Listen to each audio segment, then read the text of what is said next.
Certainly there will be a huge growth in renewables, and as they grow, the cost of renewable energy comes down.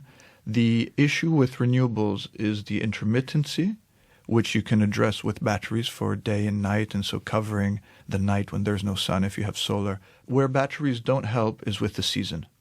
So we consume about 5 or 6 times more energy in the winter than we do in the summer.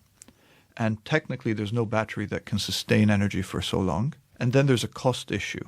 The cost of storing natural gas today is about €5 per megawatt hour. The cost of storing energy in a battery is around €200.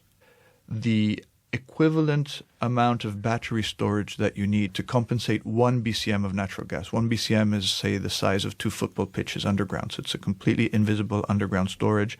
The equivalent amount of batteries are 700 million Tesla wall batteries, the big home batteries that Tesla makes. So storing energy in the form of natural gas is set to remain cheaper for a while yet. But there's another use Marco Alverà sees for Snam's gas pipelines in the future, and it does involve renewable energy. Wind and solar energy farms can be used to produce energy in the form of hydrogen gas. That hydrogen could then be transported and stored through existing gas pipelines. Marco again.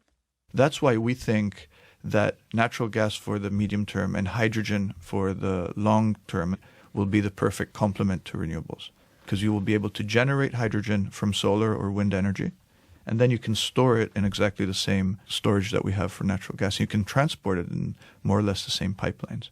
And it's not just the storage of electricity that's expensive, it's also the transport of electricity that's expensive.